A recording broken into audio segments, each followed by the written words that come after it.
This talk is given by Vanessa Zuisei Goddard, a writer and lay Zen teacher based in New York City. This talk, like all of Zuisei's talks, is offered freely. If you'd like to make a donation, find out more about Zuisei's teachings, or sign up for her newsletter, please visit her website at vanessazuiseigoddard.org. Thanks for listening. Sometime in 1970 or 1971, there was a French sailor by the name of Frank Mulville. And he sailed solo, single-handed, across the Atlantic to Cuba. And he had an experience of what he called bliss. And he described feeling really in love with the ocean, the solitude, the silence, his boat was named Iskra. And he wanted to, in a sense, step back and look at what was happening.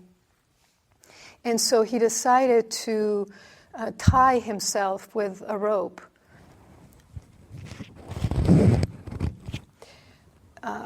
When his boat was still sailing, to tie himself and float away from the boat so that he could look at it from a distance. And this is how he describes it. It made me feel quite dizzy to look at her. She seemed the most lovely thing, dipping in and out of sight as she mounted the long Atlantic swell and then slipped into the hollows. This, it struck me, was the supreme moment of my life. I had never achieved anything to equal it, and I was never likely to again. This was the ultimate experience. It was my dream, and I had it. Why not let go of the rope? To melt into the sea at this apex of experience was the only thing left. Nothing that could happen in the future could better this. And the mystics, for example, have described these sometimes very strong experiences of bliss during meditation. And also in daily life, people who spend time in the wild report a sense of the complete rightness of things, including very much themselves, their wholeness. And so he says, I stayed at the end of the rope for a while, and then I began to get frightened. I glanced deeply into the womb of the sea and watched the shafts of sunlight as they spent their energy uselessly in its density. I slipped a bowline off my shoulders and hung for an instant at the very end of the rope, my fingers grasping the bare end of life itself. And then I hauled myself back, hand over hand. This is the moment of reckoning, this moment of hanging at the end of the rope. And it's a moment that every practitioner must face if we sit long enough. And it really forces us to ask, what happens? What is there at the limit of what is knowable? And in that moment, do we hold on or do we let go? And for a while, sometimes a good long while, Zazen is really just about taming our minds, quieting our minds. They're noisy, they're unruly, they're anything but calm or centered. And I often think of water striders, where we're just flitting about, really on the surface, skimming the surface of our minds. But if we're following the Zazen instructions that we've received, if we're sitting well and as deeply as we can, as wholeheartedly as we can, eventually we do settle into a deeper level of stillness and silence. And we begin to notice, sometimes for short periods, sometimes for a period of Zazen or longer, that our minds are steady. They are becoming quieter, that we're able to stay on the breath without distraction. We can focus without pushing, without tightening. And that's when we begin to sense that there is more. I was saying to somebody earlier that we are floating, in fact, on the surface of the ocean, and our feet are dangling, and we can sense that there's a whole world, a whole universe down there beneath our feet, that there's miles and miles of water that we have not yet seen, we have not yet explored, and we want to, and it is frightening. And we know also, without knowing, that what is stopping us is that rope tied around our shoulders. The one who is still watching and even subtly measuring our progress. And we know that we have to let go of the rope. And the thought is terrifying. Because we have no idea what we will meet. We're afraid we'll meet nothing. We're afraid that our very being will disappear. People describe this often, this experience of feeling like they're right at the edge and not being able to take that next step, because what if I disappear? What if I lose myself? It feels like a kind of death. And we speak about it, in fact, in those terms, in Zen, the great death. But it's not what we think it is.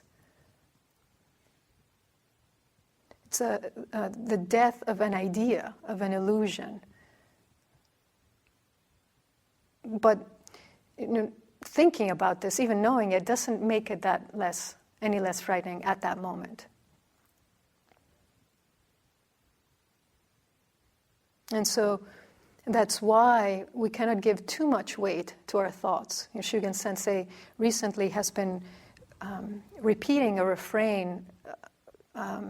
He says something like, you have to be disinterested in your thoughts. You have to not be interested in your thoughts. And he clarifies that it's not the content of your thoughts. It's not that if you're thinking about something that is very important to you, that thing is not important. It's the thoughts themselves that we need to let go of. Therefore, that instruction, see the thought, let it go, and come back. Come back to what? To yourself. But what is that?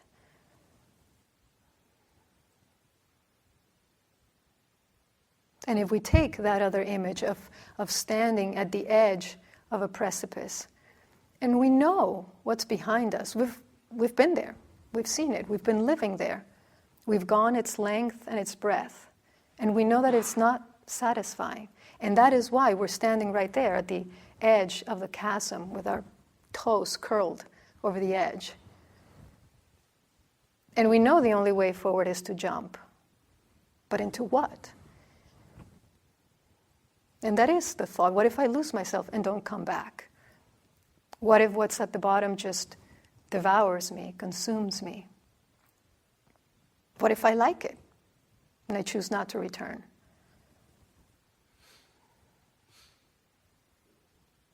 And I think of all our great myths, the hero descending into the depths to fight the dragon, descending into hell, into the bottom of the ocean, entering a desolate desert, stretches as far as the eye can see. And that they do it alone, because they have to, because you can't really bring anyone in this voyage. And that although there are maps, hundreds, thousands, millions of maps, they're of little use at that moment of being right there on the edge, in the actual traveling. They point the way, and I think they can give us great comfort in the fact that so many people have traveled the same way before, and they have come back, and they have lived to tell the tale. But we're still the ones who have to jump off the face of that cliff and see what's at the bottom.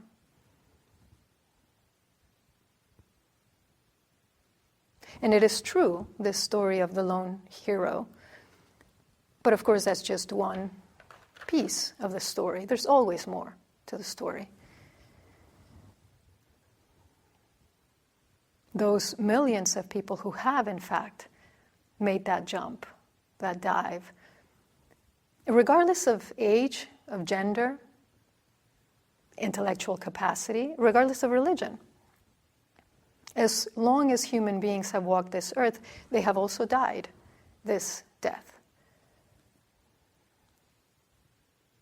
And perhaps I wrote truer name, but I don't know that that's the right word. A different name is freedom.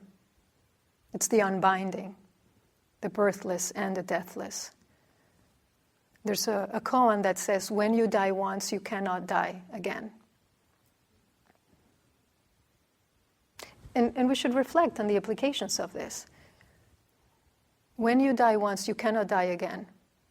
And another way of saying it is that when there is something that is not born, it cannot die. Ever. So this self that we're so terrified of letting go of, what if we begin to see that it was actually never there to begin with? Not in the way that we thought. That there's actually no one jumping. There is no cliff. There's no precipice. And yet, standing at the edge of that cliff, the fear is very real. And it takes quite a bit of determination to not let it stop you.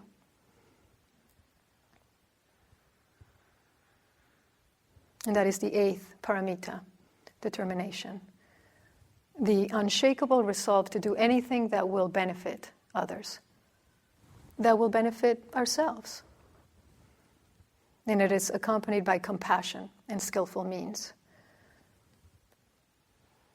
But it's also the determination to practice very simply, very directly, very wholeheartedly, to study our minds and to use what we see in order to benefit all beings, in order to benefit the world, all worlds. The 4 skilled determinations are to not be negligent of discernment or right view, to cultivate wisdom. Because without it, we're already on shaky ground. To guard truthfulness, to be devoted to renunciation of what is unskillful, and to train in equanimity.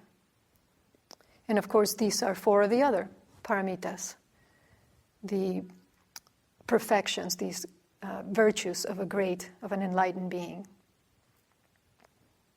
of an enlightenment being, as one translation of bodhisattva. I've always liked that. And so determination is needed, of course, to practice all of the paramitas.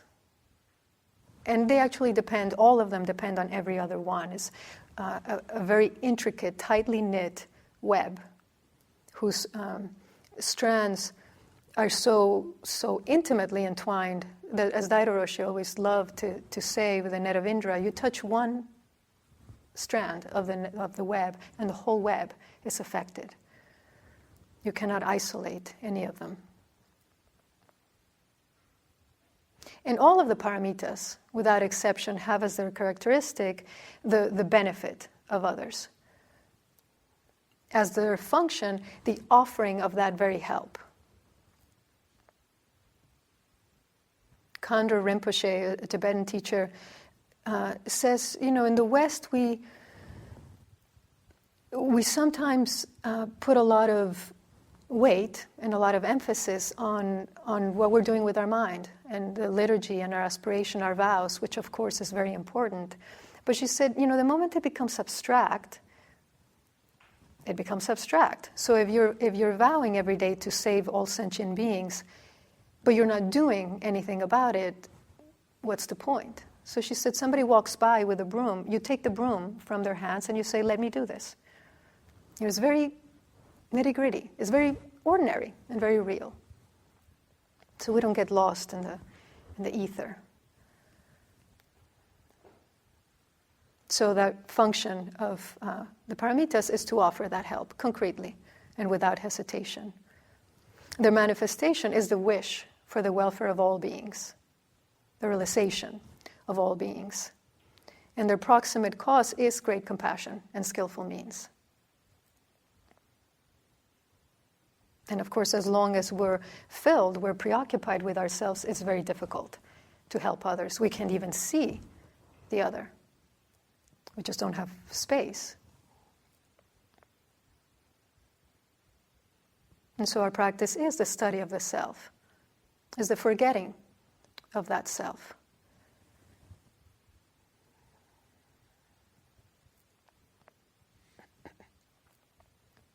So standing at the edge of that precipice, at that very limit, that very boundary of your experience, and your mind is still and it's quiet, but perhaps your heart is pounding. You want to jump, and you don't. But you do, or you wouldn't be on that seat. And sometimes you're pushed from behind. Sometimes there's a word. Sometimes the slap of the kyosaku, a sound, is all it takes. Sometimes you just get bored. You get exhausted with your hesitation, with your known, recycled storylines. You are no longer willing to stay on the sidelines. And so you take that step. And then immediately you think twice, and maybe you turn around and you grab onto a branch. So you're holding onto it by your nails. And zazen is that moment when your body jerks. You know, you're feeling, you're getting quiet, and all of a sudden you just bring yourself back out of your concentration. Or you have a moment, a period that is extremely still and silent. And then the next one is a circus. You know, the inane images and stories, things you hadn't thought about in 20 years, and all of a sudden they're popping up. That one line of a song, you just keep looping over and over and over again. This is what the self does. This is what Mara does. I was speaking about Mara the other day. You know, that aspect of ourselves that wants us to stay asleep, basically, that wants us to stay just on the surface. And it won't give up easily. But after a while, you know this. You become familiar with it. And you resolve to stay steady, to try again as many times as you need to get to that edge. And you're no longer waiting for it to just happen. You begin to learn how to bring yourself very directly to that precipice. You learn how to cultivate samadhi.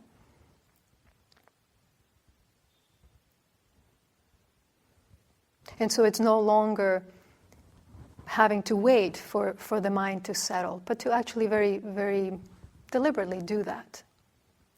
You know what you have to do, and you just go ahead and you do it. And we do this long enough or often enough, and there is that moment when you don't even have to jump. There's no time, in fact, to jump. The Jikiro strikes the bell for the period to begin. A moment later, the Jikiro strikes the bell for the period to end. You weren't there, in a way. And yet if somebody was to walk by, they would see you sitting there. So the bell rings, and you get up, and you realize you're there, in one piece, everything is okay. And in one way, nothing really happened. And in another way, everything has changed.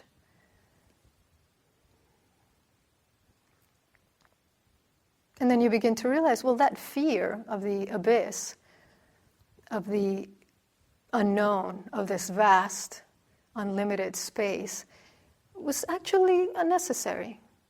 Because in that letting go, it is in fact the most normal thing. It's what your mind wants to do. It's what your body wants to do. It doesn't want to hold on to a rope for the rest of your life. It doesn't want to be bound. And you realize this precipice is actually not a precipice at all. You took that step and you realized as you stepped into the void, you were standing on the ground of reality, the ground of being, which is not solid at all, and yet it is the firmest, most stable ground you will ever walk on.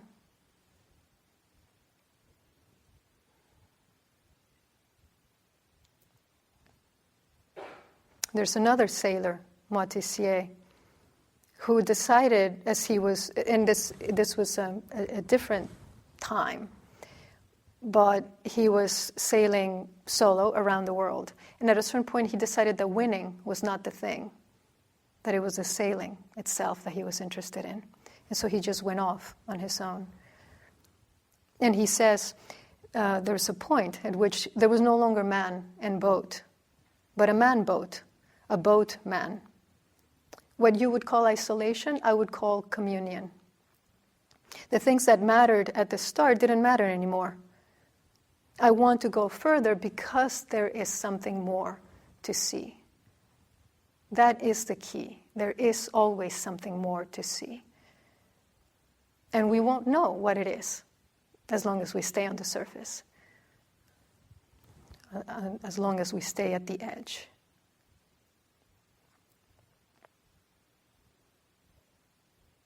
There's a very nice koan, very long koan, but there's just a piece there at the end. There's a ferryman, Chuanzi, and he's having a dialogue with Jiashan. And at one point, Chuanzi says to him, I'm hanging a line. They're having this interaction. I'm hanging a line 1,000 feet deep, and the heart is just 3 inches off the hook. I've always loved that line. He's saying, I'm really plumbing the depths, and you're just right over here. And he says, why don't you say something? And Jiashan is about to open his mouth, and he takes with a boat pole and he whacks him and throws him into the water, basically. So Jiashan comes up sputtering, gets back on the boat, and Chuanzi says, say something. And he's about again to open his mouth, and again he knocks him out of the boat. So this happens 3 times. And as the third time, Jiashan is coming back up on the boat, he realizes himself, and he bows. And Chuanzi says, now you can go and teach. And Jiashan is leaving. He goes on shore, and he's just walking away, taking leave of his teacher. And he keeps turning and looking back. And Chuanzi calls out to him, Reverend! And Jiashan turns, and Chuanzi holds up his oar and says, there is something more. And then upon uttering these words, he jumps out of the boat and disappears into the mist and waves. There is always something more. We shouldn't forget that. Because we get used to our particular space, a particular nook of practice. And it's ironic and, though not surprising, but that often, in the beginning, students are so, they so want to see. And often, they're coming to practice because they want to alleviate their suffering. And so they're really compelled to practice and to sit as well as they can. And often you'll hear them experiencing these moments of truly letting go of the self. And I think in a subtle way, it gets harder the longer we practice, because we, get tired of working so hard. We think, it's not necessary. My life is pretty good now. I'm not in the throes of suffering anymore. So maybe I can take it easy. And it's not a matter of being frantic about it, but I think it does require a deep, deep desire to always be able to go deeper, to always see a little bit more than what we have seen. And so no matter how far we think we've come, how much we think we've seen, it is incumbent upon us and no one else really to strengthen our determination to keep going. Passing koans is staying on the surface. And I don't mean seeing koans, I mean passing koans. Worrying about who's ahead or behind, who has more or less power, robe, raksu, staying on the surface. And really, please take this in. It's important because in our we form our modes of being. We enter into practice because that mode didn't work, and now we just create a new one with a little more perhaps a little more desire to be awake. But it's not that difficult. I've always felt this very strongly. It's not that difficult to at any moment just go to sleep a little bit and then start just skimming again. And we impute power and we give time to all sorts of things that are really not that important. And this is exactly how we stop ourselves. This is how we give away our power. This is how we let someone else tell us whether we should jump or not. Practice is about realizing our own power, which has nothing to do with name, position, with years of practice. The span of a human life is just long enough to give us that sense of urgency. It's not so short that it drives us into a panic, but just long enough to keep moving us forward. And it actually, in one way, it doesn't matter how much time we have, which, of course, we don't know how long that is, because this is the moment that we have.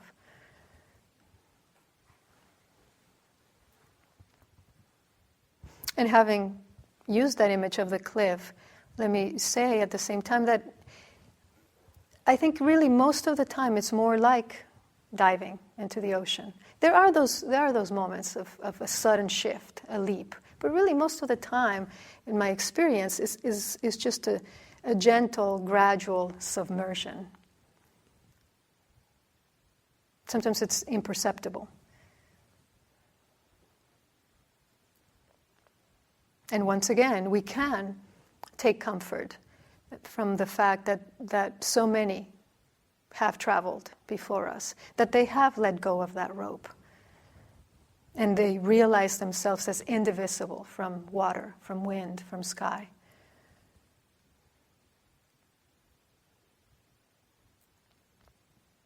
Vivo sin vivir en mí, said Saint Teresa of Avila. Muero porque no muero. I live without living in myself, and I die because I'm not dying. I die because I have not died to myself. And therefore, I can't really live. She was one such traveler. And I talk about determination. I mean, she founded 17 convents, single-handedly, basically. And she would travel every year. She would travel to every one of them, by foot, by donkey. And one trip, she was crossing a river and it was very swollen. And she took a misstep and she fell in the water, then came back up. But basically the wagons that they were traveling in got swept, and all of their stuff, all of their possessions were swept downstream. And she was just really at the limits of her patience and her endurance. And she became quiet and turned inward and heard God say, this is how I treat my real friends. And she said, well, no wonder your Lord has so few then.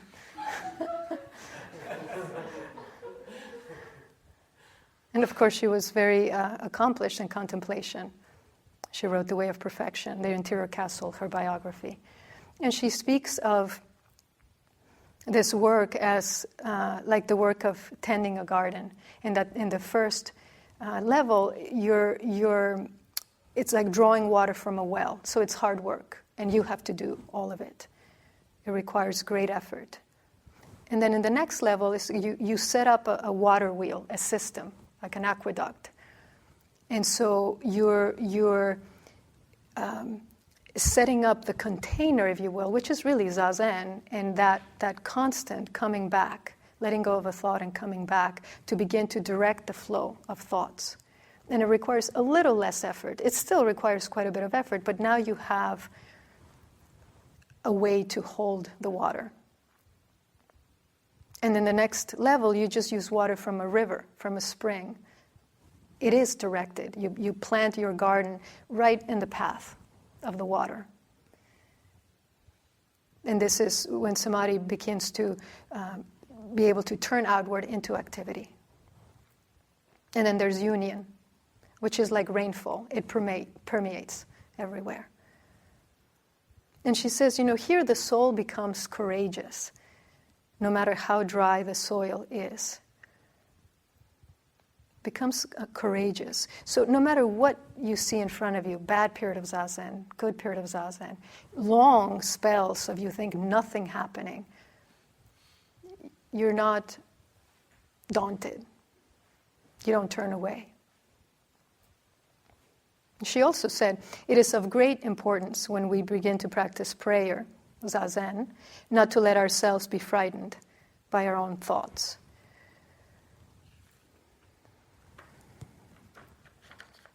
And when we begin to look closely at a thought, we realize what is it that we're afraid of? They're not other, they're not wrong. They're not actually even in the way when we see them clearly. But we must see them clearly. And it really takes just an instant to let go. A moment of courage that's infinitesimal in duration and boundless, immeasurable in scope. That is what's so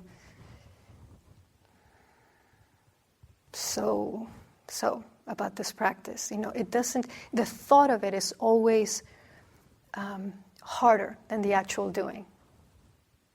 And it's not at all, and the thought is this big compared to the actual experience. So, now there's still time in this day.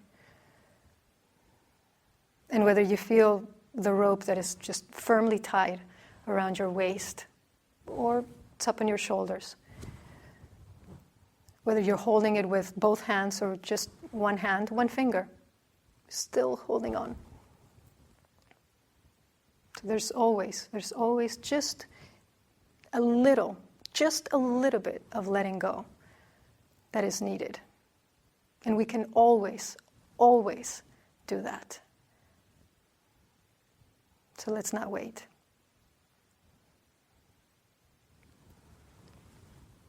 For more talks, to get more information about Zuisei's upcoming teachings, or to join her email list, please visit vanessazuiseigoddard.org.